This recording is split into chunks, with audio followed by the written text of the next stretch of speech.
Good evening, ladies and gentlemen, and thank you for joining us tonight on episode 27, season 5 of the Standoff with Brad and Richie, here live every Wednesday throughout the season. I know we said last week we would do the show on Thursday, but due to other commitments, Wednesday still seemed like the better option. So hopefully people got the message and are actually going to join us tonight. If not, we're talking on our own, which is fine. Evening, Richie. It was an emotional round with SJ lacing up the boots in Auckland for the final time, unfortunately in a loss to the Bulldogs. Besides that, it was an interesting round with a few upsets and plenty of sin bins. How are you going? Yeah, I'm going all good, Brad. It's from a Warriors fan's point of view, it's just over it. I can't wait to wipe 2024 from the memory as much as possible and start looking forward to next year and fill up the optimism levels again. Yeah, I must say, as the one that seems to be the most I'm so optimistic about the Warriors this year. It's slowly taken its toll on me now. I think I'm back down to the level I normally am. As Paul said, next year is our year. Yeah, that is our motto. Every year, next year is our year. So we'll see. But while we're here live on Wednesday evenings, normally at 8 p.m, you can catch our show at your convenience on iHeartRadio or Spotify. Just remember, search for New Zealand Sport Radio. As always, we're going to cover everything you need to know in the week that was rugby league, including our top stories of the week, a review of the round 25 matches. We'll then answer some questions from you guys, as well as some questions we're prepared for each other. We'll then preview round 6 and discuss who we think is going to win before ending the night with a recap of Super League. So remember to send us comments and questions throughout the show, and we may as well jump straight into it, mate. Sounds good to me. I tried to slim it down a little bit because I know Paul doesn't like us going along, and we are starting later. So not a couple of hours after our show ended last week, they announced the 14th Immortal, which was Ron Coote. I was meant to do a bit more research on Ron Coote and his career, but it's been a hell of a week at work, so I hadn't got round to it. From all the chords, sounds like a very well-deserved Immortal. I know Joey Johns was coming out saying he was upset that he wasn't consulted as an Immortal, but I didn't know that they had to have their say. But what are your thoughts on it? Obviously, a bit before our time. I'm old. I'm not that old. But from what I've read, seems to be the general consensus is it was a pretty good choice. And we were saying last show as well, it makes sense to have it from someone from an older generation rather than picking someone more recent. So, why not? Yeah, so congratulations to him on that. It's a great honor. We may as well move on. Since I didn't do the research, I apologize. Storm have secured the minor premiership. Another one I was meant to get stats for, but didn't because it's crazy. They did a breakdown. This kind of so how many mortals do we have now? 14. 14. This guy apparently ranked 23rd in the Rugby League's week's top 100 players. So he's not even in the top 14 teams. He's got top in the top. He's one of the Immortals already. Jeez, they've not. Clearly, they're getting it wrong. Very wrong. Come on, the media's biased. Hot take. But yeah, there was a stat talking about how many weeks guys like the Storm, the Panthers, and that have spent at number 1, and that during the seasons. It's crazy, and it's a crazy amount of minor premierships the Storm have won as well, which is a great honor. Like they said, I think Craig Bellamy said that, the minor premierships it's not as recognized as it should be, because you're all looking towards the actual the premiership is what everyone wants. But he said, like, as long as you get yourself into the spot for a premiership, you only have to be a good team for a couple of weeks. Where to win the minor premiership, you have to be a great team for 20 odd weeks. So he takes pride in that part. It's interesting with how tight it's been this year. We talked about how close the ladder is. To have a team secure the minor premiership with another 2 rounds to go, it's quite special, and that goes into a bit of news later on about what the Storm have decided to do this week. But we'll wait on that later. But your thoughts on the Storm taking the premiership, or the minor premiership, I should say? Yeah, it's just a testament to their consistency this year. I think even in periods where they haven't been playing well this year, they found ways to win. And yeah, I'm going to talk about it more as we review the round 2. But it's, for me, that I think they've nudged ahead as a favourite now. Yeah. And yeah, if you cast your mind back to the start of the year, they didn't look that convincing, but they were winning. Like, you know, the Warriors game where it looked like the Warriors had them and they pulled that miracle out in the last 5 minutes.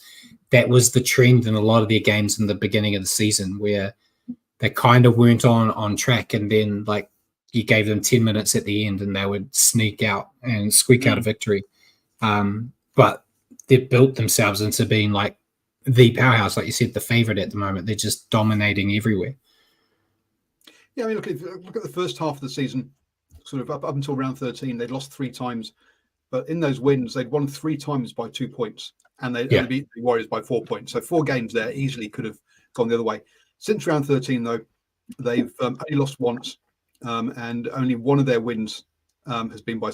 Only one of their wins has been by 2 points. That was against Penrith. Otherwise, you say they've definitely built on it, built into the second half of the season. Yeah. Anything else you want to add on that before we get into something that may take a bit of time? No, go to the bit that's going to take time. All right. So Graham Ellerslie, we haven't had to do my segment on Ellerslie for a while. He had his apology session on Monday, speaking about, it was basically dedicated all towards Stephen Crichton, his whole 30-minute like TED talk. He commented about Stephen Crichton not being sent to the bin after his shoulder connected with RTS's head, admitting that the officials made the wrong call. But he backed his boys and said he believes the officials have been very consistent with that type of call all year. It's just this was a whoopsie.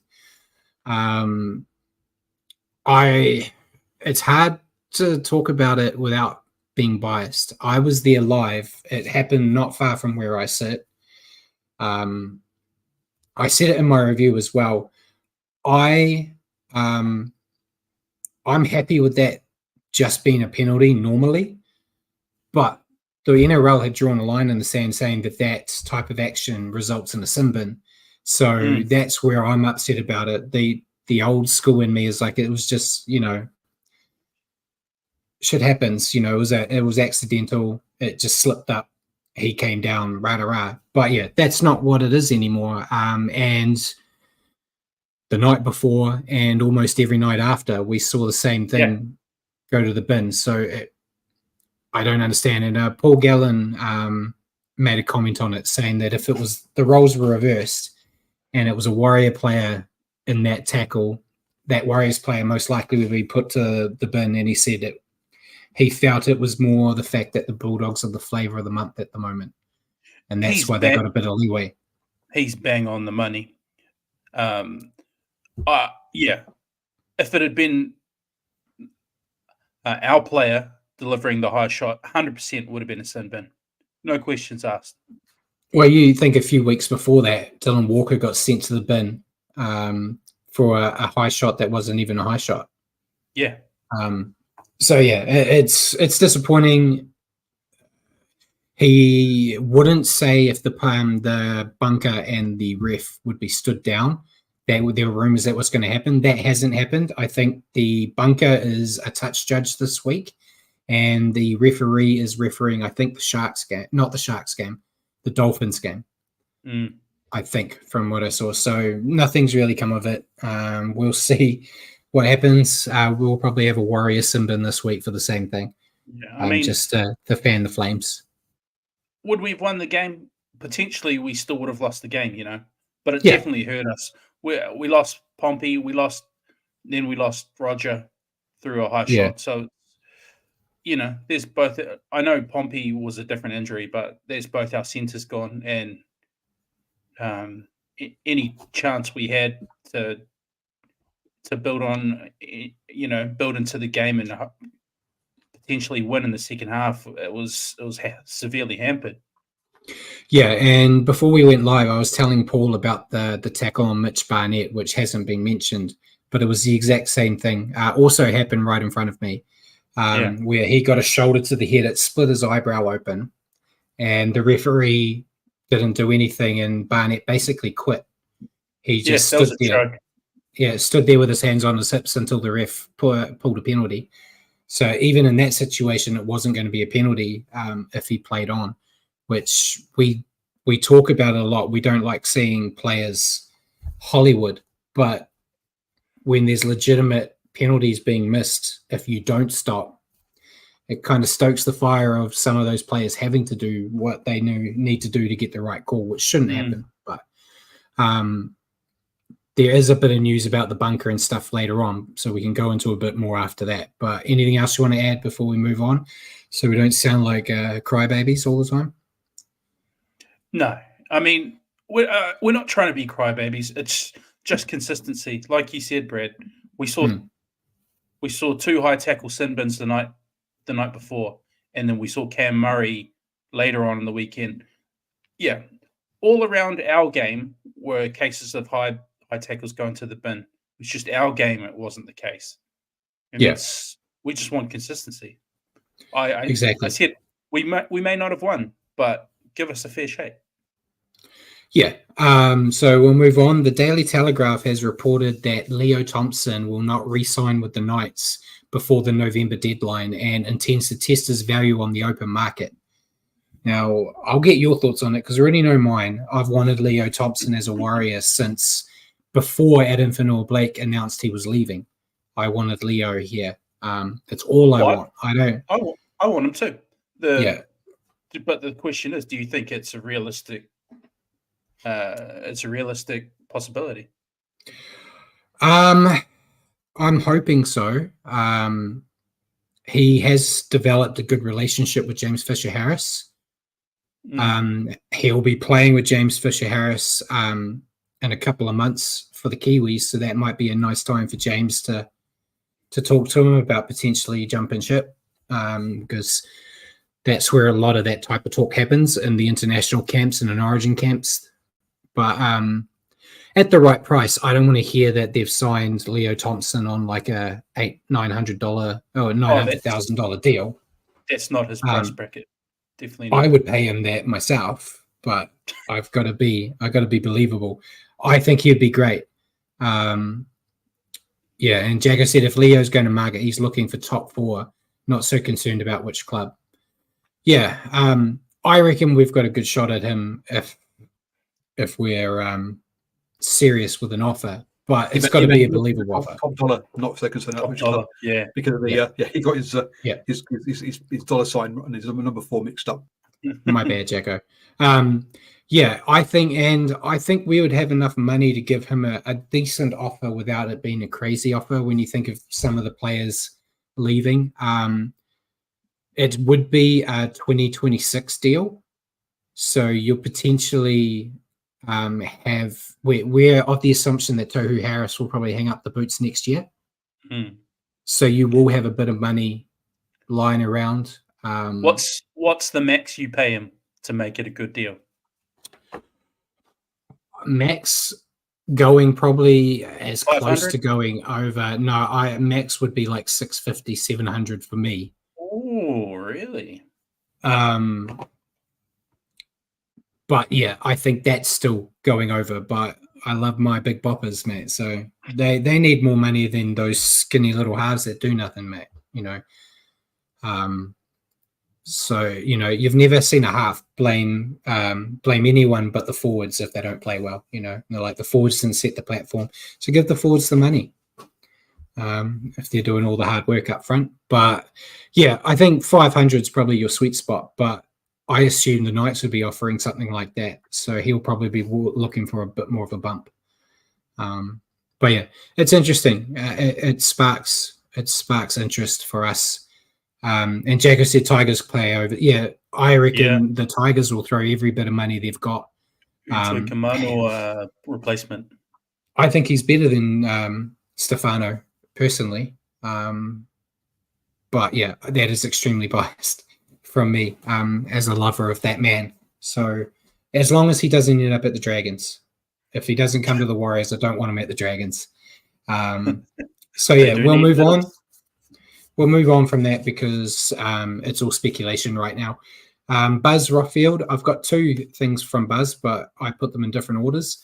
Buzz has said that Andrew Abdo and Peter V'landys have assured him that there will be a major review of the football department in the postseason, and that review will include the bunker.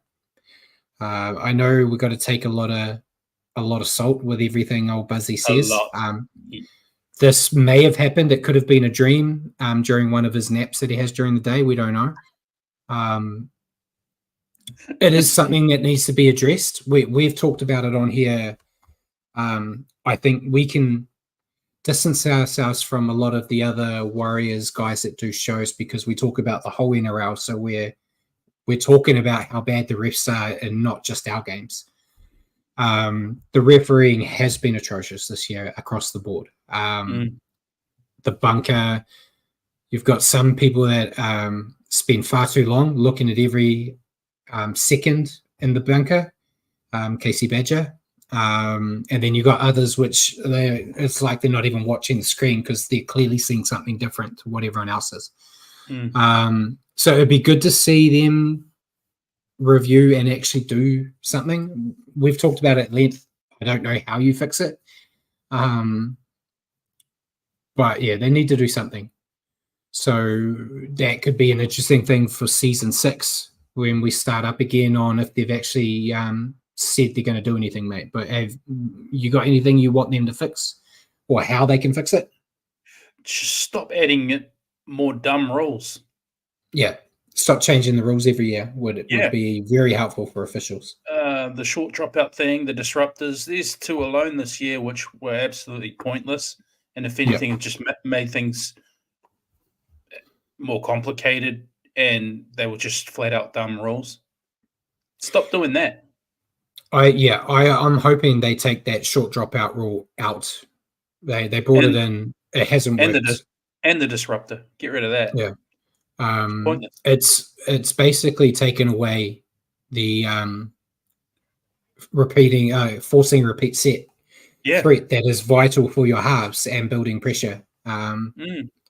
Because then it's a lolly scramble to get the ball back instead of actually getting another set.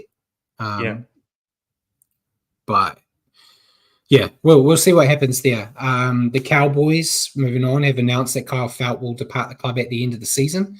I think it has been announced that I think he's going to Uddersfield, isn't he? I thought it was St. Helens. It might be St. Helens. I didn't get to have a good look at it. I'm just jumping on now. It says St. Helens is So he is signed with the St. Helens in the retirement league, as Jacko says. Good signing. Good signing for them. I'm happy enough with that. Anything else you want to add to that? No. Well, other than that, he's been a great servant for the Cowboys. So congratulations to him on a fantastic career there. And he's been a real prolific try scorer. Good for him to go over Super League and test himself over there as he winds down. I don't know if you can say test himself, mate. He's gone over there to play. It's not really a test. Yeah. Well, to make himself look good. Hey, we could play Super League, I reckon.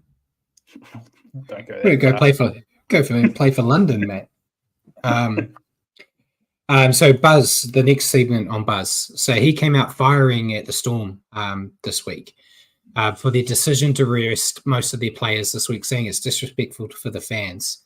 I know we spoke about it last year about do you rest your players or do you not? They've got 2 weeks up their sleeve, and it sounds like they're resting a whole lot of them this week and then resting the rest of them next week, like staggering it. I have no problems with it if you've there's they could lose the next 2 games and nothing happens to them, and they want to win the whole thing. In terms of being disrespectful for the fans, this week they're playing away, so it's not their fans, so they don't really care. I could see the argument if it was a home game, but then we as Warriors fans, one of the best games I got to go to this year was the game against the Dolphins at Mount Smart, where most of our big names weren't playing. Yeah. And so I didn't feel bad about that at all, because our young guns did really well. And are your fans going to complain that they didn't get to watch all the big names this week if they win the premiership? No, they won't. It's the Storm are playing away on both the next 2 games. You've also got that travel factor. So again, your recovery when you're traveling, that also weighs you down, etc. So yeah, no, it makes a lot of sense to rotate your side once you've earned the right as well. Yeah, you've earned the right to do it. Right. Yeah, like I think I was a bit more dirty on it when the Warriors did it last year, because we had made top 4, but it looked like we weren't interested in trying to go up to 3rd and whatnot. And we were playing away as well. It was a game against the Dolphins on Father's Day, I believe, because I had to watch it with my dad, and he gave me nothing but crap for us playing rubbish. Yeah. But yeah, and like Jay said, Storm or any other club can play whoever they like. Yeah, it's their choice. And if I'm perfectly fine if they've earned the right. So, it's just Buzz having a whinge. Well, he had quite a few during the week, but I thought that was the most interesting one. So we'll move on to quick, short, sharp ones. Roger Tuivasa-Sheck has declared his allegiance to Toa Samoa for future internationals. I don't know if they'll ask him again. He may have decided that when he was knocked unconscious. So they might have to wait until he's coherent again. But he kind of alluded to it before he officially came back to the Warriors, that he would probably play for Samoa on his return. The saltiness in me probably says, well, he wouldn't make the Kiwis anyway. But I think it's great for Samoa when you rattle off. They could have RTS, Stephen Crichton, Brian To'o, Jerome Luai. Yeah, they've actually got a good team. So I'm perfectly fine with him doing that. Would have been nice to see him in a Kiwis jersey again, but I know you can probably say a lot more than me. It's quite a prideful thing to represent Samoa for the Samoan voice. So I'm happy that he gets to do it, as long as he doesn't get hurt on that end of year tour, so he can be available for the Warriors when the season starts again.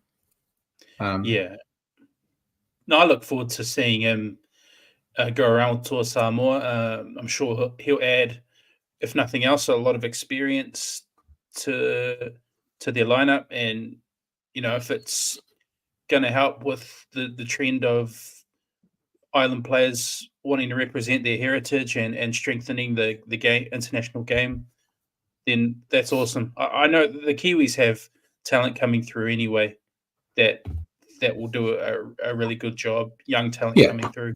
So we'll be just fine. Yeah, there's plenty of talent. So, and I'm all for trying to strengthen up these other teams. I get a bit iffy when it's the guys that want to play for like the island nation and state of origin. That's where I get iffy. But for the Kiwi boys, it's just like one game for the Kiwis every year normally. I know we're getting more now, so I'm fine with it. But yeah, so hopefully he does well for there. I really want to see Samoa do well in the UK. Like Jacko said, Samoa's playing the Palms, to send them every Samoan we can. Luke Metcalf might be available. We always put him in there. Mitch Barnett was kind of saying he's Samoan too, so we'll see them all up. There has been noise, but I don't think it's officially confirmed yet, that Josh Schuster has signed a 1-year deal to join the Rabbitohs. It's interesting. You have Latrell and Schuster in your team, two enigmatic players there that have a lot of talent, but have a reputation of not being the most energized. Is probably the correct way to say it. I can see I can see why they'd take the risk, though, given the way he was ousted from Manly. You got to think he's not going to be on massive coin. It's going to be a last chance kind of salary, and it'll be under Wayne Bennett, who knows how to get the best out of people. Yeah, if Wayne Bennett can't get something out of you, then there's something wrong. So it's a 1 year deal. It's all the risk is on his side, really. He's got to show that he's good enough. So the Rabbitohs don't really lose a lot there. I saw Jacko Barnett being Samoan. After the Origin game, there was a lot of videos of him on the social media with the Samoan boys and the New South Wales team, and pledging his allegiance as a Samoan, just like Luke Metcalf did earlier in his career with the Warriors. It was quite funny. Yeah. But it'd be interesting to see how I think Josh can do well. He's a talented player as long as he's got his mind right. Yeah. And I don't think he's a half, which he was adamant he was going to be a half because he was great for Manly as a second rower. And then when he wanted to be a half, that's where it all went to shit for him because that's just not who he is. But yeah, we'll see. You watch Style 2, it'll be him and Cody Walker in the halves next year. I'll be proven wrong. Jack Bird's also been rumoured to have met with the Tigers about potentially joining the club in 2025. It sounds like they've progressed quite far and he seems quite interested in joining them. Could be another good addition to the roster. I don't know. I know he's kind of playing in the halves at the moment for the Dragons, but he won't be a half for the Tigers because they've got Luai and Galvin. So he might be a centre for them maybe. Potentially, you can't really rely on Olam playing every week. So, I think it'd be a good senior player to bring in because they've got a lot of youngsters that are kind of keeping that club afloat at the moment. Yep. Again, good experience. Would be a good experienced player to add. Hopefully, avoid the injuries. And he'd be a handy pickup. Yeah, and then I didn't get to have a good look at it today, running theme in our news so far, but the NRL is reportedly looking into reviving the National Youth Competition in 2026. So the old the NYC that the Warriors had a bit of success in. It's interesting. I was upset when they let it go because I felt like we lost a lot of our talent because we didn't have the ground, the pathways as they talk about now to kind of keep all those young guys here when they could just go and get a better education of footy over across the ditch. This gives you another level where you can play them. We'll have to see what happens if that means that they're going to pull out. If they bring it in, does that mean the Warriors will pull out like the SG Ball team, which is basically the same thing, right? I think is SG Ball the under 20s? Or is it Jersey Flag? Yeah, I think so. Yeah. Yeah, and Jacko's kind of said the same thing. What happens to the likes of Flag comp if NYC comes back? I'd assume that means Flag either gets the bare bones players or it gets cut. Because I don't know. It's hard. It was just like discussed today, so we haven't had a lot of details into it. So hopefully there'll be more information. We can talk about it a bit better next week. I saw it and thought better mention it. And then the fixtures for the Pacific Cup have also been announced, but we're going to discuss that next week since we're starting late tonight. We'll go into it a bit more in depth next week. But they've given us the fixtures, so I'll grab all the fixtures and we'll talk about it then. Now we'll move on before we get into signings. We're going long here. Warriors members forum update. So we were late. This is what I'm looking forward to. I didn't get to hear. Yeah, so we were late today because the Warriors had their members forum that they used to do annually, but it's kind of been pushed to the wayside the last few years with COVID and for some reason, they didn't really have time for it last year because we were actually still in contention for the championship. So they ran out of time. So it was about an hour. It was, I think I talked about it last week. It was Tohu Harris, Cameron George, Andrew Webster, and Cappy. Tohu backed out at the last minute, so he was not there. So it was just George, Webby, and Cappy, emceed by Monty. My boy Tony Gelling was there. He created a fun little poem breaking down the season to kick everything off, which was quite funny. But yeah, I just grabbed some points. Like I told Paul, it was you've been to them before, Matt. Yeah. It's not really, they don't usually get you with any like super important news. But I grabbed a couple. Bjorn said, did I slack off the backs? No, I keep my mouth shut at those things. Because they know what I look like, and I don't want them to give me crap next year. And there's usually not enough people slagging people off at those things. But yeah, Webby, I've just broken it down. Webby said he was asked about how he thought the year's gone. I condensed his comment into one thing. He just said it's been frustrating. He delved into that a lot more than I will here, but just frustrating year, well below expectations. He said a big thing they need to work on is the mental side of footy prep. So he felt like training-wise in that, they were preparing for the games really well. But he said one thing he noticed last year to this year was maybe the mental aspects of it weren't on par. And that's something that's kind of let them down a bit, which he said you could see in the not being able to play for 80 minutes type thing. So they're wanting to work on that. For members, which may not be of any importance for anyone watching, but they're looking into more experience opportunities for members. That was something that was considerably lacking this year. And Jago said, stating the obvious, that is what the forum basically is. It's not really a lot there. They talked about the bar. They're going to announce the name of the bar in the next few weeks. He wouldn't give any hints on that. Cappy mentioned that for 2025, they've got 29 players signed on the roster, meaning they've got one open space.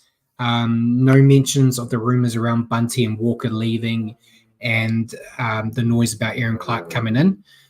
And then they briefly talked about the NRLW and said that there's 5 or 6 NRL announcements / signings coming very soon, but they wanted to give those announcements their proper due. So announcing their name, announcing those signings while first grade's still playing and not playing well, they deemed probably wasn't right. So I'm expecting after this week's game, when there's no more first grade, I think we'll get them. I was going to talk about some of the rumours about those signings, but I thought we may as well wait. They've already hinted, haven't they? It's going to be a couple of Blackfern 7s. Yeah. He kind of hinted that way as well, saying like they got some deals done very quickly, but they wanted to wait until the Olympics were done and things like that. And it's like, well, makes sense. But that was basically it. There was other stuff they talked about, some very interesting questions from the crowd, as we've come to expect at these events too. But yeah. And as I told you when I was messaging you while I was sitting there waiting for it to start, the first time they've ever done it where they didn't have beers on offer, mate, which was very disappointing for me. It's what I go for. I go for my free beer. But yeah, wasn't to be. But yeah, that was it. And Bjorn said, any truth that Millie loves Auckland? Bjorn, you had to bring her up. Man, I was upset. I didn't actually put her in our promo this week because I couldn't get a good picture of her from the game in the weekend. I'm sure she would love it. There is actually rumours that Adam Elliott is not wanted at his current club anymore. So if you're going to get Millie, you have to get Adam Elliott. I don't want him. No.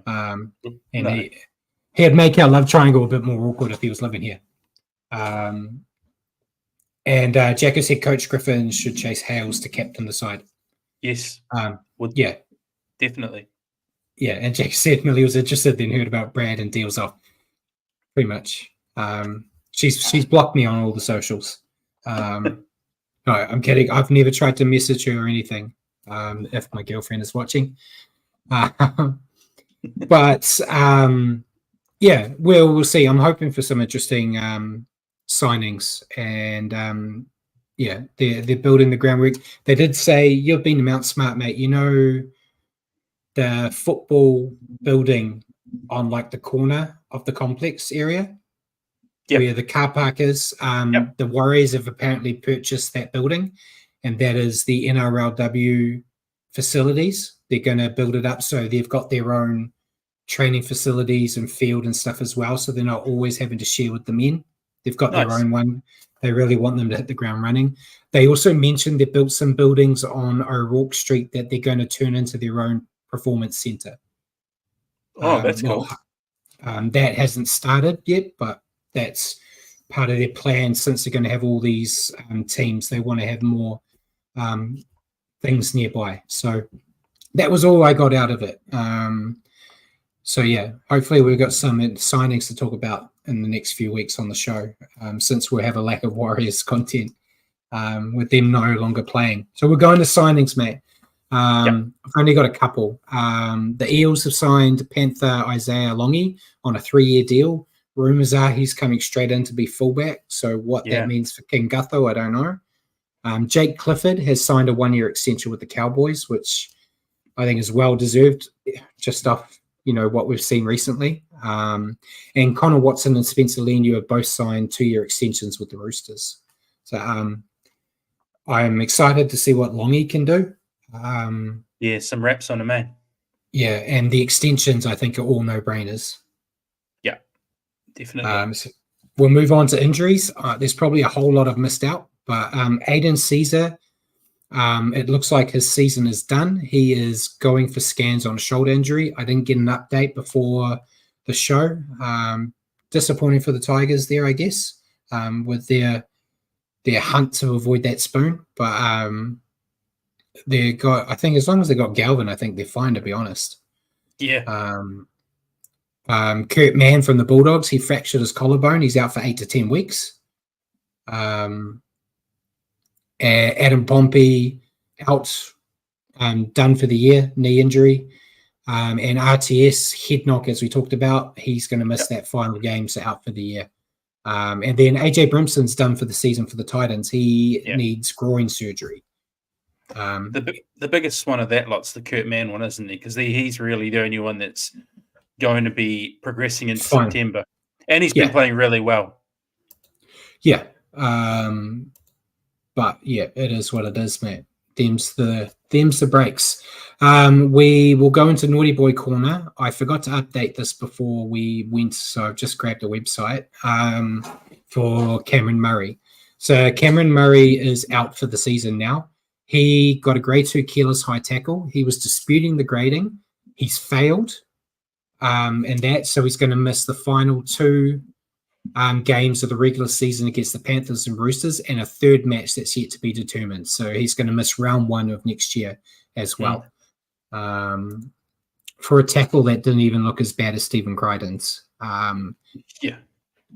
But Stephen Crichton, speaking of him, for his grade 2 careless high tackle, he's got a 1-match ban. Corey Waddell got a grade 2 careless high tackle as well. There's a theme here. He got a 2-match ban. Jesse Ramian, grade 2 careless high tackle again. 1-match ban. And then Jared Wawera-Hargraves, in his first game back from suspension, got a grade 2 careless high tackle, and he's got a 3-match ban. They're just, poor guy, man. He just wants to try to get through his final year, and they just keep giving him rests. I think when you talk about the consistency again, I think you kind of see that there, all grade 2s. Then you've got one guy gets 3 weeks, one guy gets 2, and 2 guys get 1. And it wasn't Cameron Murray. I think they were trying to say it was loading from previous ones, but there was loading on a. He's been a naughty boy this year, jumping into fights when he's on the bench. Yeah, But Ramian's got a track record too. So yeah, he only got the one, but it's how it is. So I'm fine with all of those. I saw that the Warriors got more fines in that Bulldogs game than the Bulldogs did, despite all the stuff the Bulldogs were doing. So they worked that out. Anything else you want to add on to that before we move on, Matt? Nope. Right, so I'll quickly go through the round 5 results of the NRLW before we go into the round 25 games. The Knights defeated the Eels 36-16. Cowboys defeated the Raiders 28-18. The Titans defeated my Roosters 26-6. Broncos defeated the Tigers 44-14. And Sharks defeated the Dragons 28-4. So that's why there was no Millie pitcher, because she was not a venter, mate. Didn't even crack triple digits this week. So we'll go on to the round for the NRL, starting on Thursday night with the Tigers surprising everybody, defeating Manly 34-26. Yep. Got to love a multi-killer right off the bat. Yeah. Sorry, Paul. 6 tries to 5 here for the Tigers. Api Coruscant, Heath Mason, Alex Seyfarth, Latu Fainu, Solomona Fa'atape, and Samuela Fainu. For Manly, Jason Saab, Lehigh Hopewadi, and Tommy Turbo had a hat-trick. Yeah, Tigers look like world beaters at times, and then wooden spooners at others in this match. Made the most of their chances when they had a player advantage, but allowed Tommy Turbo to play them like a fiddle in that second half when the Sea Eagles looked to be on the verge of an amazing come-from-behind victory. They held their nerve and sealed the win with a try in that final minute that they should never have scored. That's no disrespect to them. It looked like there was nothing happening, and they just had grit and determination and got there. Makes avoiding the wooden spoon a little bit easier, but they still need to beat those Eels in that final round. Your thoughts on the Tigers? I thought it was a fantastic win from the Tigers. A draw. They got to buy this week. They get more points. They're just bursting out with points. They've had more points in this month than the Warriors. Thanks for that, Brad. You're welcome. Yeah, Tigers my second team, mate. I'm right in the high still. We should have known this one actually, because the Tigers have won 6 games this year. Every time they've won, they've backed up with a second win. They get 2 wins on the bounce and then lose. So we should have known. So that's them done for winning for the rest of the year. But it looked like it was going to be a Manly domination, but off the back of a wave of possession, from some poor discipline from Manly, the Tigers were able to gain the ascendancy and hold on for the win. Yeah, and Bjorn said real uplifting, Brad. Cheers, mate. Yeah, it just popped into my head. I was like, they won 2 in a row and they're getting the bye. So in 3 weeks, they get 6 points. And the Warriors have had 0. Sorry. Didn't mean to. Your thoughts on Manly before I make us all depressed? Yeah, come on, Brad. They, like I was just saying, they looked hot to begin with. And there were moments of magic from Turbo in particular. He had his hat-trick and try assist. He was typical Tommy Turbo that you'd expect. But ultimately, their discipline was not up to scratch. The 3 sin bins, pretty much they invited the Tigers back into the game after they're 16-0 up. And I think they gave away 6 penalties on the bounce. And then that ended up with Ethan Bullymore in the sin bin for them having repeated infringements. So yeah, that was all the momentum the Tigers needed. You know, pretty much were invited into the game by Manly, and they got their tails up at home, and yeah, they went on with it. So good on the Tigers. It sets up a exciting finish for the wooden spoon. When's the last time we saw 3 sin bins in a game though? That's a massive amount. Yeah, there was a lot of sin bins all round, unfortunately. But yeah, Sea Eagles had no right to get as close as they did here. They made plenty of errors, and their discipline cost them here. As you said, 3 sin bins. Their attack still looks dangerous, though, and perhaps this upset defeat could be what they needed to wake up before finals. I thought they were going to get it when Tommy was running around. Paul's mentioned Tom Trbojevic topped the fantasy points with 91, and Sam Fainu was top for the Tigers with 72. This game, I'm throwing my toys already, mate. This game cost me my shot in the finals in my fantasy league. I made the mistake of thinking the Manly team were going to run over the Tigers, so I made DC my captain, and my opponent had Tommy Turbo. So I think it was 20 something points DCE got in this game, and yeah, you're not alone. I had Tom Trbojevic and Jason Saab to score, with Manly to win 13 plus as my same game multi. So 2 of the 3, but Manly let me down. So yeah, we're very Tommy Turbo, top fantasy overall, Sam Fainu for the Tigers. Who'd you pick, mate? I went Turbo. I went for someone on the losing team. Yeah. I think he was the best player on the pitch, but I was still filthy at what he did to me in fantasy, so I went with Api Coruscant. Yeah. Although Coruscant was great again for the Tigers. When Caesar went off, he had to take over goal kicking and did well. And he just adds a little bit more attacking threat to the Tigers. And I'm looking forward to seeing like a Coruscant, Galvin, Luai combo.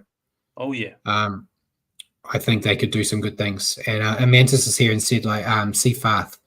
Seafarth was fantastic. And yeah, I think you said he never gives up. He was an outstanding player here too for the Tigers. So we'll move on. And Jacko said Uppy's his favorite non-Warriors player. That's not a bad shout. I don't even know who my favorite non-Warrior would be in the NRL. No, in the NRL. Let's move on. Let's keep moving, guys. Well, it's like bedtime already. Oh, come on, Paul. Next one, Friday. Bulldogs defeating the Warriors 34-18. Yeah. 6 tries to 3 here for the Doggies. Bronson Sherry, Stephen Crichton, Curtis Morin, Harry Hayes, Josh Adokar, Jacob Carras. For the Waz, Marcelo Montoya, Kurt Capewell, Wade Egan. Yeah, Bulldogs weathered the storm in the first half and eventually just wore the Warriors down with their renowned defence. They utilised their kicking game well and their speed to score some nice tries. Had the rub of the green in big moments, but they're just a tough team to beat, as you can't just grind them out of a match. I don't see them going deep in finals. I think I said that last week as well, but they could make things interesting if they have the right mindset and the right game. Your thoughts on the Doggies? Yeah, they just keep winning. They remind me of us last year, in the way that they found a way to get the very best out of the roster they have. They played really well both sides of the ball. Their defense has been great all year, but as a team they played really well. I thought Burton was a standout with his kicking game, setting up a couple tries off kicks and a monster 40-20 as well. Yeah, I just thought they squeezed us out of it. They withered what we threw at them early, and then just did what they've been doing all year. Yeah, and your thoughts on the Warriors? I thought we looked up for it in the first half and brought a good intensity to the game, which you'd expect in an emotional game like that. Farewelling the club legend at home. I thought Metcalf was impressive early, laying on a couple of nice tries with his ball playing. So I was impressed with that. But like many a game this year, we shot out to an early lead before we started making mistakes, and then injuries to our centres. And, ultimately we get run over the top of. Pretty much an all too familiar tale of this year. Yeah, and Bjorn said he thought the tick on Barnett was a sin bin too. Yeah, we talked about that, and I agree with that at the beginning of the show. It was an emotional night at the game. Had this fan shedding a tear or two when SJ came out, which was an emotion I did not expect from myself. made my girlfriend very uncomfortable. The Warriors started strong, but as we've seen too often this season, they left the door open with silly mistakes and let the Bulldogs take control. Paul will love it again, so I'm going to shout it out. This Warriors Life will. In his kind of review of the game when he did his player ratings, he has the stats. He's the stat man. This was the 4th home game this year where the Warriors had a 12 or more point lead and lost, which is a horrible stat to have, especially at home. A few shocking calls did not help them, as we talked about already, but there was more than enough chances here that they just didn't take. Disappointing way for the season to end on NZ soil, but at least the season's almost over. So how many of those? How many of those they lost? Did you say? So there were 4 games at home this year that they led by 12 or more points and then lost. And they only lost 5 games at home this year. Yeah, I mean, of that, one of those, only one game they really kind of got blown. They should have lost. Yeah. Very disappointing. I think Amanda said, he teared up, and it was super emotional, mate. Like you were watching. I don't know if you could see it from watching it at home, but like the team came out, and then the 3 boys that were playing their last games came out one after the other, and I think I was telling you and Ruin Hammer that got me. When Jazz came off for the final time during the game and was walking towards the bench, he was in tears. That got me. And then when I was leaving the stadium, it got me again. And Richie knows more than anyone else would here. Obviously, that I'm a typical prop. I'm very emotional. It was just unfortunate that all that emotion went to waste because they fell apart. And I have a coffee. Space Summit Ultra. I haven't got any beers on the Can't fridge. Say it. They're not sponsoring us. Geez, just show it. Just show it. We say everything else anyway. But yeah. So Adam Fanua-Blake top fantasy was 75, and Matt Burton was top for the Bulldogs with 66. I personally went with Burton. So did I. You know, that 40-20 that you said. It was a monster. They were under the pump there. I thought we've got this game when they were driving them back in that set, and then from out of nowhere, he just nailed a 40-20. Dallin was pretty much in position too, but the kick was so big it went over his head. It's just it was just so big. Great game for the Bulldogs, I guess. Very disappointing way to end my season going to games. We'll go to the next game on Friday. The Broncos just beating the Eels 30-24. Yeah, 5 tries to 4 for the Broncos. Tristan Saylor, Josh Rogers, Selwyn Cobbo, Adam Reynolds, Katoni Staggs. For the Eels, Will Penasini, Joe Ofangawe, Micah Sivo, and Sean Lane. Yeah, not the greatest start by the Broncos here, with the Eels scoring very easily in the first 10 minutes. But after that, the Broncos started to find their groove and took over. Their attack looked a lot better this week, albeit against one of the bottom teams in the comp. But they can't help who they're facing. Defense is still a bit spotty. But besides that first 10 minutes, they sorted it out. Finals hopes are still alive after I wrote them off a few weeks ago, which is crazy to think. Your thoughts on the Bronx? Like you touched on, Brad, awful start for them. Had me believing their season was done, and I was feeling happy. Luckily enough, if you're a Broncos fan, they did manage to find their mojo. And once they did get their first try on the board through Tristan Saylor, it was pretty much one-way traffic from there to keep their slim top 8 hopes alive. Not that slim really too. It's pretty realistic. They have results. Yeah, I mean, I think they got a good chance of winning. They've got a game left against the Storm, but you got to think Storm are going to rest players. We can talk about that when we get to the ladder, but I think they've got a good shot. Your take on the Eels?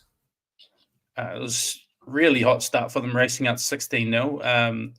But after Sevo scored to make it 16-0, from that point on, it was all downhill and almost like they threw in the towel. It was pretty much the same that we've seen from the Eels all year. Yeah, the Eels hit the ground running and looked set to duplicate the Tigers with a big upset, and then it started to unravel, as you said. Once the Broncos realised they were actually in a fight and got their defence in order, the Eels just had no answers to break through that defensive line. Not long to go for them to hit that off-season reset button, but they need to stay focused just a little bit longer if they want to avoid the spoon. Paul said Adam Reynolds top fantasy with 81. First game this weekend where the top fantasy player won. Yeah, interesting actually. I actually went with Adam Reynolds as well. 5 from 5 from the kicking tee, got a try and was kind of heavily involved as they need him to be. What about you? Yeah, same. He was good, very good. Nice. So we'll move on to Saturday with the Raiders continuing the upset trends, defeating the Panthers 22-18. Here you go, Simon. How good was that one? 4 tries to 3 for the Raiders. Xavier Savage with 2, Ko Weeks and Albert Hopewade. For the Panthers, Luke Summerton, Dane Laurie, James Fisher-Harris. Yeah, what an effort from the Raiders here. They were wanting to send Elliot Whitehead out on a high in his last game in Canberra and delivered. It would have been nice for another team to do that. It wasn't pretty at times, but they just gave everything they had and they wouldn't be denied. A very impressive win. Yeah, I didn't really put much more than that. I was just very happy with how they played. It was very encouraging for them to play like that in front of their home crowd. Especially when you think a few of the home games this year have been embarrassing, to be honest. So yeah, fantastic. Your thoughts on the Raiders? I thought it was an incredible effort from the Green Machine, knocking off their highly fancied opponents. They competed hard and took opportunities in big moments of the game to keep them in the fight until Xavier Savage finished off a Timoko intercept to go ahead, and they managed to hold on for a huge win. Yeah. And your thoughts on the Panthers? Not every day you see the Panthers drop a couple of games in a row. They had decent moments. However, they did look a little disorganized with Schneider coming in this week for Cleary. I'm still pretty confident they will bounce back. But for the first time in years, I feel Melbourne may have overtaken the Panthers as outright favourite. Yeah, the Panthers still look dangerous at times in here, and they actually won most of the stats, but they just let themselves down with silly errors and lacked a bit of direction, which you kind of expect with Cleary not there. And it's a massive loss in terms of ladder because it's seen them drop down the ladder quite a bit, and they're at risk of missing the top 4, which tinfoil hat time, I think they're doing it on purpose because they want to be a team that wins the premiership from outside of the top 4. They're just trying to add to their stats. I'm expecting a big bounce back this week. I don't see them dropping out of the 4 with what they've got left. But it would be an interesting story. They're still one of only 2 sides I see going all the way. But I may have moved them down to second out of those 2. Paul. So the last time the Panthers lost back-to-back was round 8 and 9 last year, 2023. Yeah.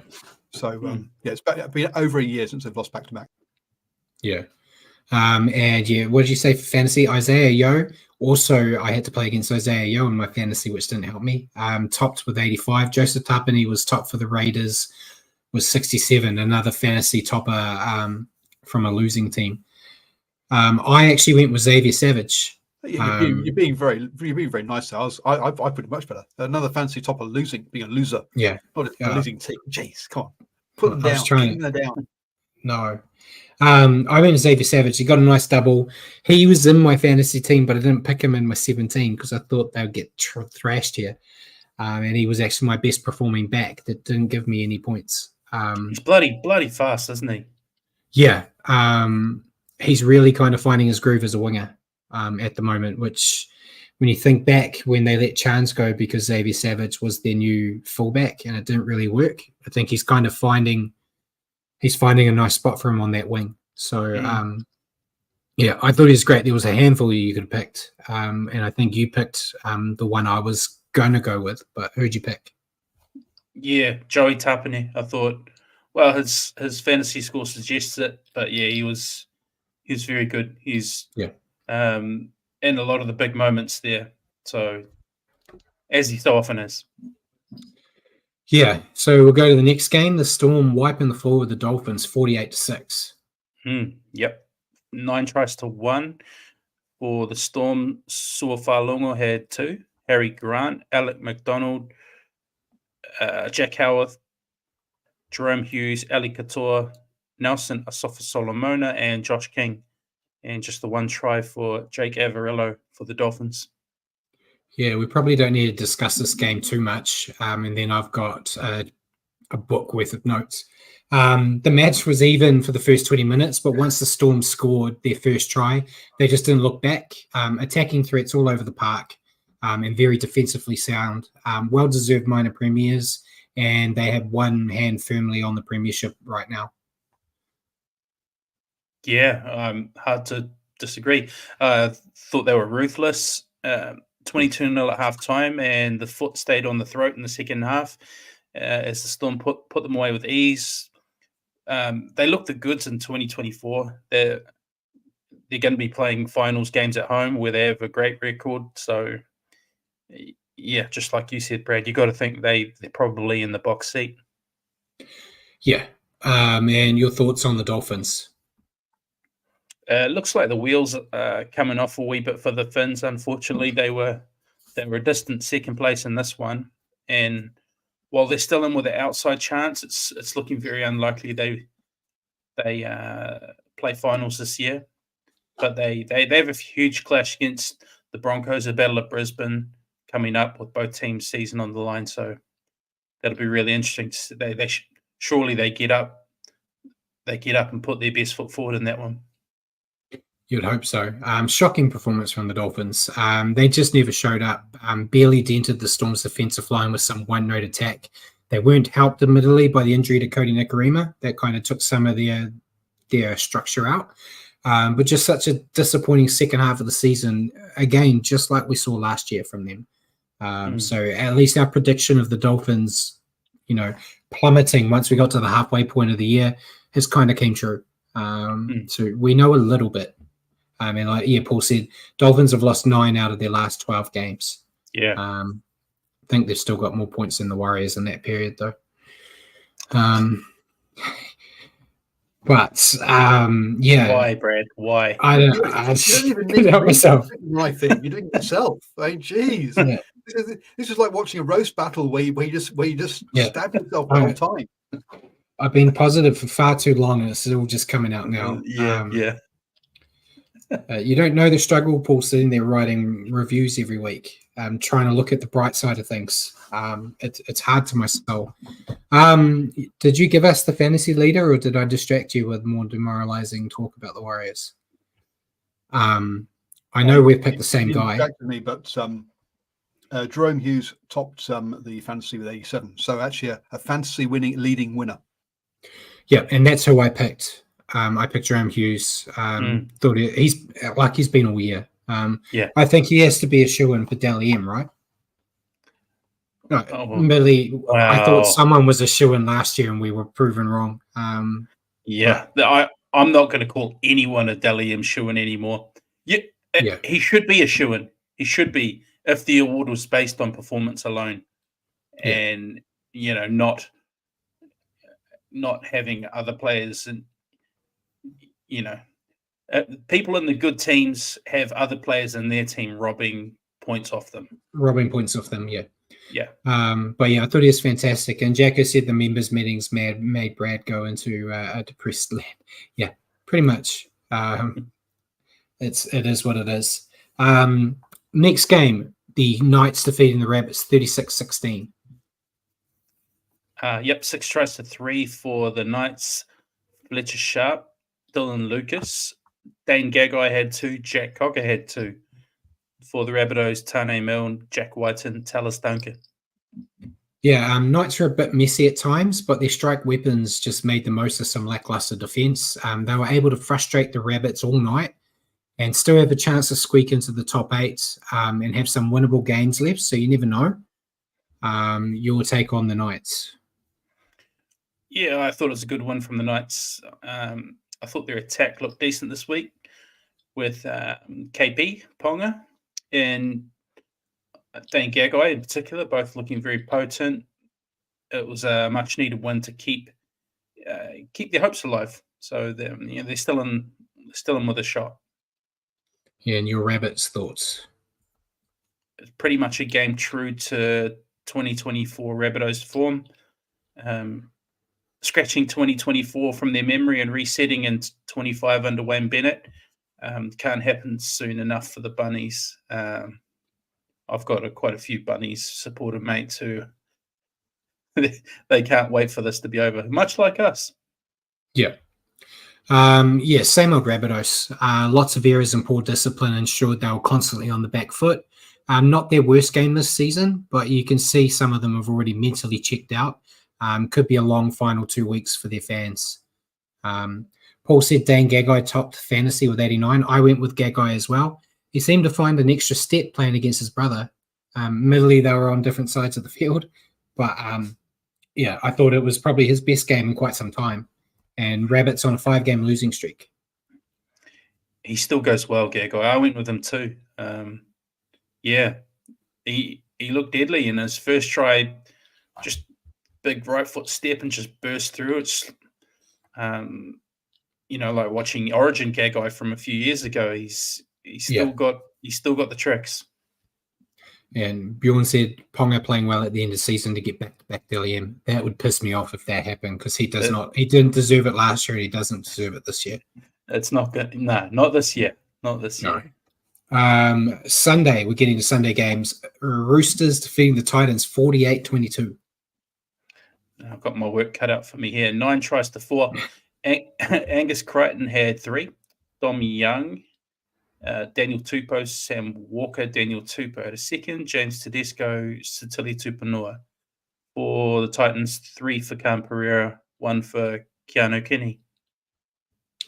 Yeah, a training run for the Roosters here. They attacked at will, forced the Titans to rely on their X factor to get points. Roosters just dominated up front and in the backs.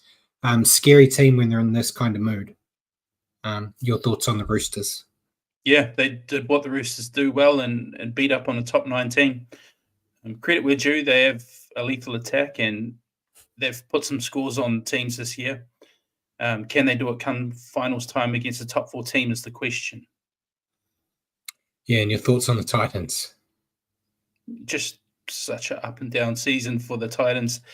They have such attacking upside in their roster and elite speed, especially Cam Pereira, which was on display here in this game, but their questionable defense was also on display here too.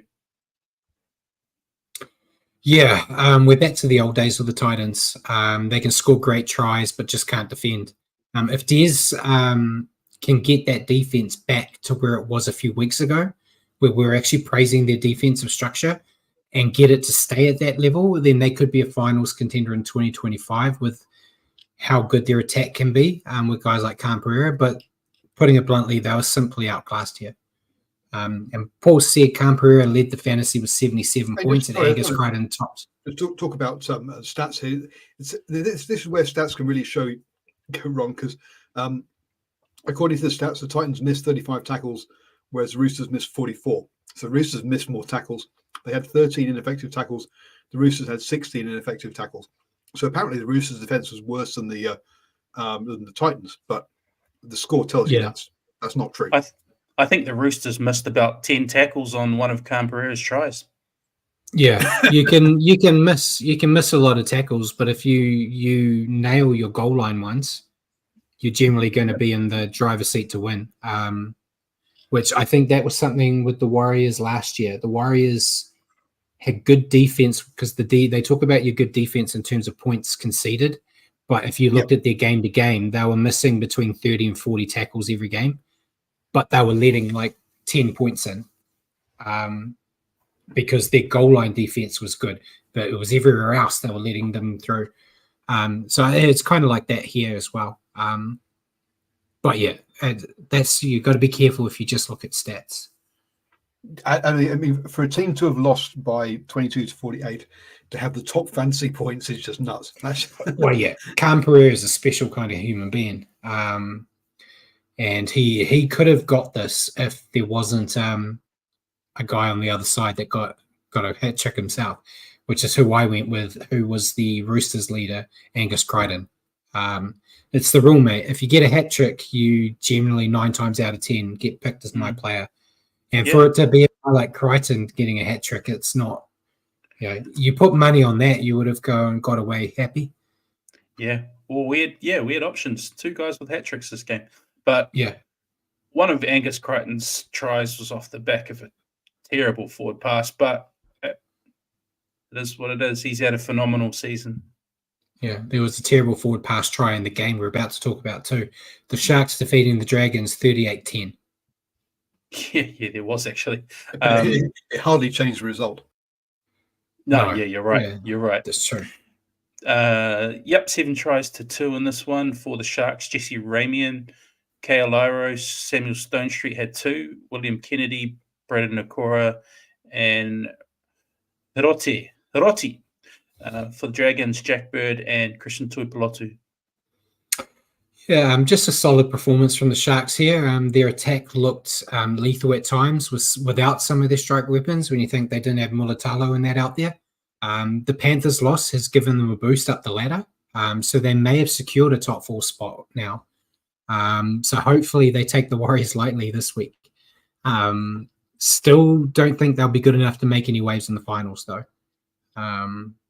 Your thoughts on the Sharks? Yeah, I kind of have similar feelings to you there, Brad. I thought in this game they were dominant in the Derby game. They scored plenty of points and looked dangerous all night. But I still have questions if they can string enough games like this together to go deep into the finals. It's just the consistency with them. Yeah. And your thoughts on the Dragons? It was a missed chance to stake their claim for a top 8 spot. And now winning their remaining games becomes really important if they're wanting to lock in that finals berth. Again, with them, consistency as well, probably even more so than the Sharks. Some weeks look like world beaters, others not so much. Look like spoon contenders, yeah. Yeah. The Dragons just couldn't get into this contest. Some silly plays just sucked out any momentum they had, including that moment where Sloan pushed Iro and got Limax's try denied. It was just brain dead idea there. That really could have changed the momentum if they had got that try through. Just not up to the task here, which is disappointing for their fans with their final spot still hanging by a thread. They need to win these games to get into finals, and you shouldn't let them slip. And and Paul giving us stick saying the Sharks are very inconsistent on a 4-game winning streak. It's how they play. They're getting these wins, luckily. But they're still the top 4 team that doesn't feel like they should be a top 8 team, which is weird to say. Yeah, it's hard to explain, but they've had some dubious losses leading up to that 4-game winning streak. I'm going to throw us under the bus again. It's kind of like last year where you looked at the top 4 and went, the Warriors are in the top 4, but are they a top 4 team? Like they did well to get there, but you were like, one of these things is not like the others when you're looking at the top 4. I feel like that's what the Sharks are this year. You've done us dirty all night, Brad. I know, geez. I'll take this Warrior shirt off. No, but that's kind of how it feels. Like they've done the right things. They're getting the points to get where they are, but you kind of feel like if it was down to the top 4 teams and they were playing in a knockout to go all the way, they'll be the first team gone. Where was the fantasy points? Brandon Nakora, top fantasy was 69. I went with Samuel Stonestreet. I went with Nakora. Yeah. Stonestreet got 2 tries. He's kind of stepping up at the moment in the outside backs. So I've been impressed with him lately. And you went with Nakora. Yeah. Nakora. He was been awesome. Great. Yeah. He was good all night. his lines. I love the lines he runs. Just classic hard running edge back row. He's got the line running down. Scored a beautiful try. He just needs Nicholas not there to stuff up his line running. So we'll see if that stays when I'm assuming Nico's going to sneak into the team this week against us. But we'll talk about that later. So that is the round. So let's bring up the tips, Paul. I don't even know if we really want to talk about it anymore. Tam used Joker to keep in the contest, but we're done, mate. Rocking Horse Roads well above everyone on 141. NB Sports Fans on 137 and second. Simon is 133 and third. You're on 131 and fourth. And I am fifth on 130. ACT Hellcats on 128 and sixth. Bjorn is 123 in eighth place. And Jacko's got to go. Cheers for joining us again, Jacko. We'll be back 8 next week, so you'll get us a bit longer. I'm fighting tooth and nail to try to get into that top 4, mate, but I don't think it's going to happen. My goal now is just to finish ahead of you, mate. Yeah, that's be the first time you've ever done that too. And Bjorn said he thinks I'm going to put on a Dragons jersey with all this bagging the Warriors. Never happened. That's one thing that won't happen. But yeah, so looks like we probably could only say Rock and Horse Road's going to win this, right? It's looking likely. A big lead there, but so we'll just forget about the top 2 and focus on us. A depressed Brad, isn't it? He's just down on everything at the moment. Oh God, there's no point doing this anymore. Why should I continue? I'm going to delete it. I think I'm admin on that. I can just remove people, can't I? I'll remove Rock and Horse Road and NB Sports Fan and bring myself back. So yeah, we'll go to the ladder. You do top 8, mate. Yeah, I think it's my turn anyway. Melbourne first place, Roosters second place, Sharks third, Penrith fourth, Doggies fifth, Cowboys sixth, Manly seventh, and St. George holding on to eighth. Just holding on. Broncos have moved up to 9th, just 2 points out of the 8. Same as the Dolphins on 10th, just 2 out of the 8. Raiders 11th, 2 points out of the 8, and Raiders 12th, 2 points out of the 8. So they're all still in contention. And I think that is where it stops. Knights in 11th and Raiders in 12th. Yeah. Sorry, did I mix it up? I think did you say Raiders twice? Raiders and Raiders again. You're loving the Raiders tonight. I love the Raiders. And Bjorn said he better use his last Joker soon. Yeah, you're running out of time, mate. Use it. And then now the teams that don't have any shot at finals is the Titans 13th, Warriors 14th, Souths 15th, Eels 16th, and the Tigers 17th. So Tigers and Eels are both on 16 points now. Tigers will get their 2 points for the bye this week. So unless the Eels win, they should jump up to 16th. And I think Will said on this Warriors Life, the best the Warriors can do is they can finish 13th, and the worst they can do is finish 15th. So they're right in the middle of the best and worst they can do right now. Hopefully we can see them go up, get a win this week and move up to 13th. But doesn't really matter.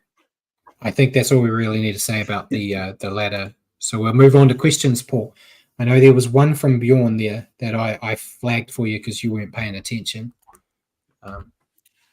Well, hey, you just can't get the staff nowadays. So Bjorn says, terrible season this year with the changes to the lineup. Do you expect us to scrap into the top 8 next year, top 4, or miss the 8 again? Top 4. Next year's our year. I thought we had a team good enough to be top 4 this year. I think we've got a team good enough to be top 8 next year. Yeah, realistically. If things go well, I think they can be a finals team. I'm just a bit nervous about the halves situation. It's hard. Without Sean, it's going to be tough. But we haven't really seen what the combinations without Sean are going to look like. I know we saw like Tamati and Chanel, but I think Luke's definitely going to be in a 6 or a 7 next year. So I need to see a bit more of that before I, write them off or give them. But I think finals, they've got the squad to do it. We talked about how close so many of those games they lost this year are. You think a little bit of tweaking, you could turn those losses into wins, and then their finals team this year. So yeah, that I'd say top 8. I'm not as confident as Richie with the top 4.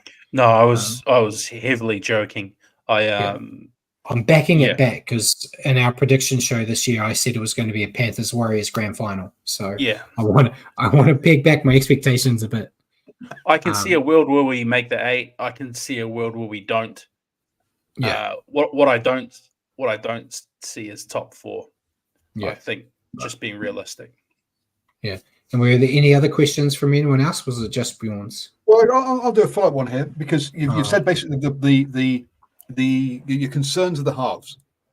Now so are we seeing a lack of sort of forward thinking or forward foresight of the coaches here? In fact, of trying to give players kind of experience at this level, and that so they kind of had a win now mentality and not really thought about kind of next year with their selections this year, or are you comfortable with the way they've been selecting and using the squad and bringing players through? It's just injuries. Like Luke Metcalf broke his leg, and then Sean got injured, and then Tamati got injured. Then Chanel was injured at times as well. So you never really got to see them. The problem is Sean's going, and you're not really sure about how the hell to replace him. Well, we didn't know Sean was going until a few weeks ago.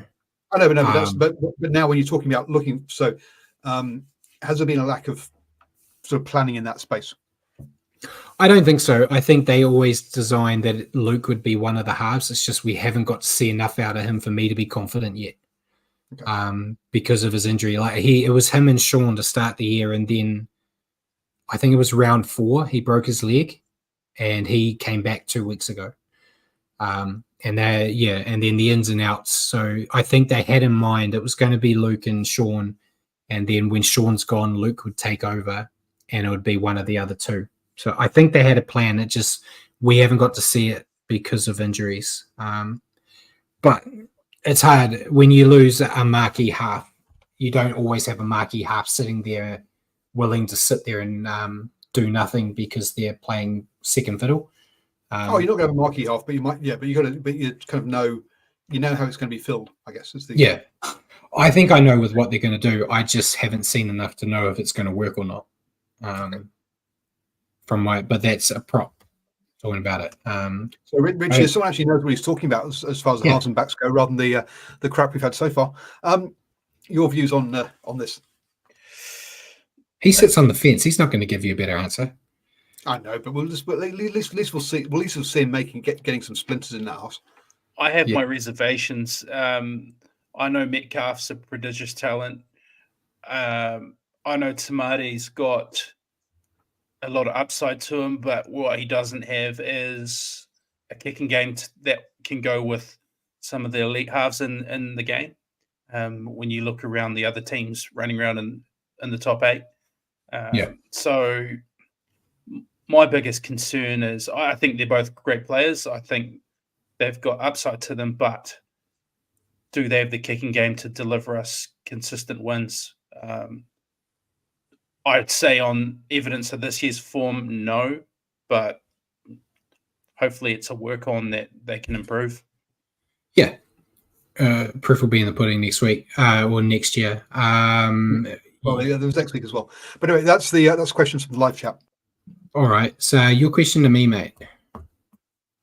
With one more game remaining, what has been your highlight for the 2024 season for the Waz, and what's been your biggest disappointment? All right. So I'm going to two-prong it. So my personal highlight for the season was that Dolphins game where I got to leech off Ruin Hammer and get to go in the sheds and, mix and mingle with the players and make my girlfriend happy by getting her pictures with men much more attractive than me, which made her night. For the Warriors themselves, I would say it's either that Dolphins win or the Panthers win the week before. In terms of my biggest disappointment, personally, it would be them not sending those boys out on a win in the final home game of the year. And overall, just my biggest disappointment has been how they've played at home. Yeah. Good one. From I think they lost like 1 or 2 games at home last year, and now it feels like they've won 1 or 2 games at home this year. So that would be mine. But what about you? I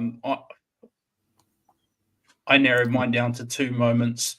The highlight being that magic round win against the Panthers, and the biggest disappointment would have to be the 60-plus points we conceded against the Titans. Yeah, I thought it was going to be one of the Titans games because the other one was also the Titans' first win of the season after they hadn't had a win yet. So to me, yes, it's disappointing about Shaun Johnson's this last game, but I think that's recency bias. I think it was much more hope, much more. I was crying, Paul. I had to go with it. It made me cry in front of my girlfriend, which I lost a lot of man points that night. Which I didn't have a lot to begin with because any movie she makes me watch with her, I cry in as well. So, and yeah, Amanda said Webby's coaching's been poor in 2024 all around, and AFB's also had an effect. Yeah. There's a lot. I'm not looking forward to it, but at the end of each season, I write my season review. So I'm not looking forward to going back through everything and watching stuff again. That I tried to put in the memory banks, but I wanted to do it on positive, which my question to you, which is a bit counterproductive to how I've been on the whole show. But what's your fondest memory of Shaun Johnson now that we can kind of reflect on his career? Yeah, I actually find that really hard because he's got a lot, and if you pull up any highlight video of him, you realize how many great moments he's had. So I'll just pick. There's so many. The try he scored against the Broncos in his rookie year. Well, it wasn't his debut. It was rookie year though. Yeah, I know the one. Yeah, and he torched half of their team.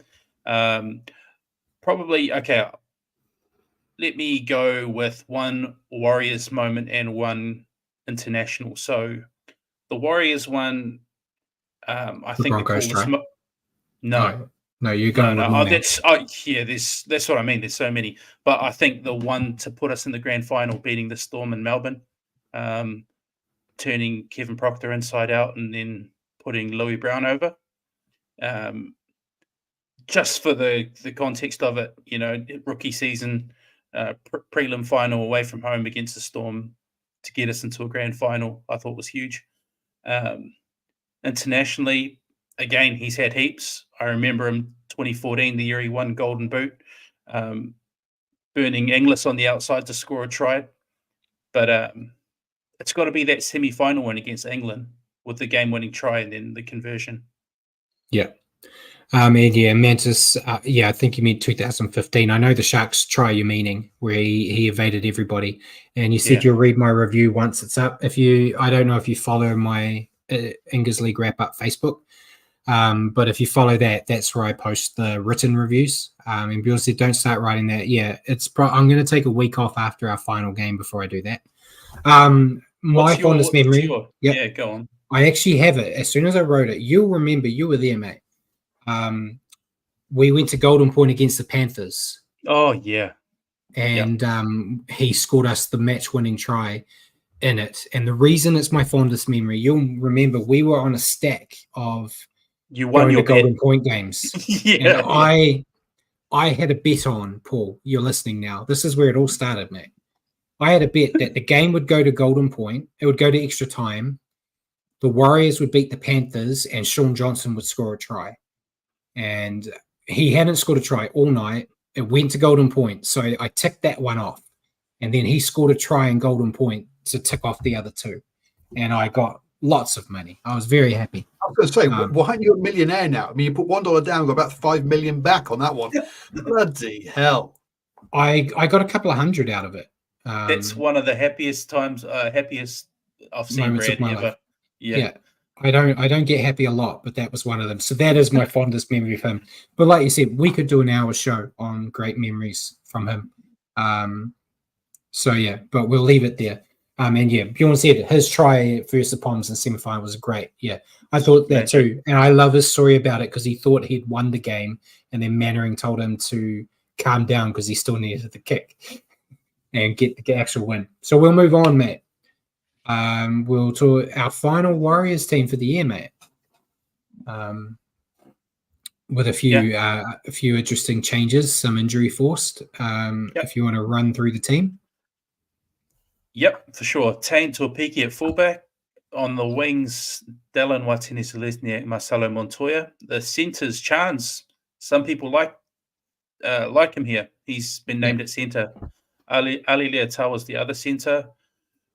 The halves, Luke Metcalf, Sean Johnson. Front row, Adam Fnor, Blake Wadig, and Mitch Barnett. And back row, Marata Niokore, Kurt Capewell, Dylan Walker. Interchange bench, Freddie Lussick, Tom Ale, Jazz Tavanga, and Dimitrik Sifakula, who I thought was very good on the weekend. Yeah, I'm happy with this team. We knew that we were going to need 2 new centres due to the injuries. I'm happy to see that they're giving Tane an opportunity again. And I'm a bit hopeful seeing Chance in centres if this has opened up the possibility of him potentially doing well in this position and this becoming a more regular thing next year, which could take some of the noise off. Which Amantis has said, CNK in the centre should be where he starts 2025. RTS at 1 and Tuapiki he can take a wing and be back up for fullback for RTS. Tane is great at 1-2. Yeah, I think you could have an argument where RTS at fullback or even RTS on the wing and Tane at fullback next year with Chance in centre. Whatever is the best to make the team win is what I'm going with. I think I said it last week. The biggest mistake Webby made this year was promising the fullback spot to CNK before the season started. I think I said it in a text to you and Ruin Hammer yesterday as well, that no spot in the 17 is sacred and should be reserved for a player. I don't care. Every player's got to earn that spot. So, there's a go. I'll go through the Sharks team before we talk about who we think is going to win, right? So we've got William Kennedy at fullback, Siona Katoa and Samuel Stonestreet on the wings, Sifa Talakai and Iro in the centres, Daniel Atkinson and Braden Trundle in the halves, Toby Rudolph, Blake Brayley and Oregon Kafusi front row, Bryden Nakora, Teague Wilton and Cam McInnes on the second row and locks. Then we've got Jack Williams, Royce Hunt, Braden Hamion-Ueli and Thomas Hazelton on the interchange. And Nicholas Hines is named on the extended bench, which makes me think he's going to move into the halves come Saturday night. In place of Trindle? Trindle to 6. I think Trindle will go to 6. Hines has been good, man. Atkinson has been good, but they'll want to get Hines a game or 2 under his belt before finals. So I feel like they'll think this is the perfect game to bring him back. So yeah, that's what I think will happen. I'm going with the Sharks win here. I really, really, really want to see the Warriors win this one, but do you? After what we've seen the past few weeks, yes, I do. After tonight, do you? I want to feel happy again, mate. I want to feel some joy. Yeah, I want to see it. I think it would be great to end those Warriors careers for those 3 players on a win, especially a win against the top 4 side in the final, like at an away win as well. It all took off to a magical way to end what's been a horrible season. But I'm just being realistic here. I think the Sharks will get the job done well and truly. Yeah, hard to argue. Yeah, I'll pick the Warriors for shits and giggles on the tips just to try to get into the top 4.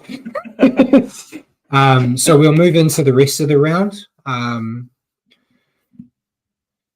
We've got Thursday night. So tomorrow night we've got Cowboys Storm. I've gone with Storm despite them resting everybody. I think they're still good enough to beat the Cowboys. They still got Pep. Tyrone Wishart's playing in the hooker role, and he's been killing it this year. So I'm going with Storm. Yeah, I went Storm as well. I agree with you, Brad. Okay, so this is where Paul picks and chooses our multi. No. I'm going with this one, but the Cowboys are $1.24. The Storm, probably for the first time this season, are $4.10. Yeah, put money on it, Paul. We're going to make back the multi money we've lost you this year with this multi. I can feel it. Yeah, a betting man should bet on the Cowboys at home with all those Storm players out, but they're still not with those odds. With those odds, hell, that's this is one where you look at it and go, okay, the bookies got this one. They've gone too far. Yeah, you go with the Storm. Yeah, and Bjorn makes a good point. SJ's last game ever is between both teams he played for, which I think is a perfect way for him to go out playing against his old team with his new and older team. But yeah, Friday night we got Doggies Seagulls. I've gone with the Dogs. Yeah, Dogs at home. No Crichton, but never lost at home. I think Paul loves to go on about. So I can't see them losing it here as well. Yeah. Then next game on Friday we got Panthers Rabbits. Panthers. Surely. Really? After last weekend. Even more so after last weekend. They want to bounce back very hard here. Then we've got first game on Saturday, Eels Dragons. I've gone Dragons.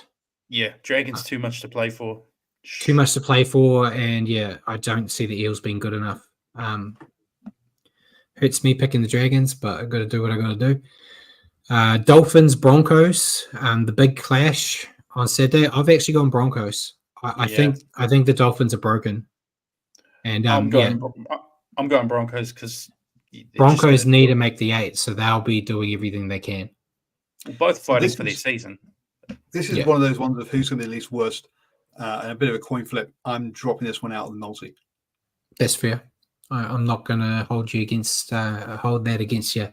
Next game was Sharks Warriors. We both said Sharks. Yep. Put all your money on the Warriors, Paul. What are we paying? Like $20 on this one? No, they're paying $5. So $5. See, I'll be throwing money on them again. Yeah. When you think it's at $4.10 and the Warriors are at $5, wow, that $4.10 is looking better every second. Yeah, I'm throwing money on the Warriors, but not in my multi. Thankfully, the Tigers aren't involved this week because they're my multi killers.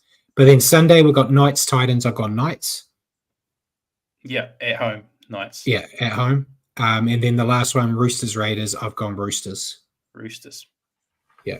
Yeah, I'm going to drop out the Knights Raiders one as well. I just don't think Knights Titans.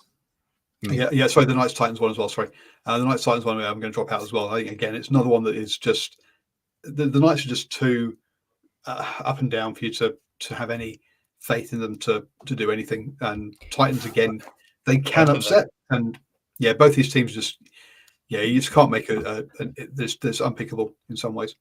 I like how you're really trying with these, even though we haven't got your multi-win this year. Well, it's really trying to get a multi-win. Yeah. So that's it for the NRL. So we'll quickly run through Super League because I know it's super late. Hull KR and Wigan sit at top of the ladder on 36 points. Warrington are third with 34 points. Salford fourth with 28. And then we've got St. Helens and Catalans fifth and sixth, both on 26 points. Leeds defeated Catalans 18-6. Warrington defeated Castleford 28-6. Hull KR defeated St. Helens 42-6. Salford defeated Uddersfield 60-10. Lee defeated London 32-12. And then Wigan defeated Hull FC 22-4. This week coming up, we've got Lee versus Warrington, Hull KR versus Salford, Hull FC versus Castleford, Catalans versus Wigan, Uddersfield versus St. Helens, and London versus Leeds. And then Simon said he'll be traveling next week. He probably won't be able to watch the show live next week while he's traveling overseas. That's fair enough. Enjoy your time. It'll probably be another downer with Brad next week. So we'll see what happens. But thank you, ladies and gentlemen, for sticking with us tonight and on the Standoff with Brad and Richie. For your weekly update on rugby league, tune into our show next week on Wednesday at 8 p.m. here on Facebook or YouTube, or at your convenience on iHeartRadio or Spotify. Just remember to search for New Zealand Sport Radio. Cheers again for joining me, Richie, and thank you, Paul, for joining us at a later time tonight. And good night, everyone.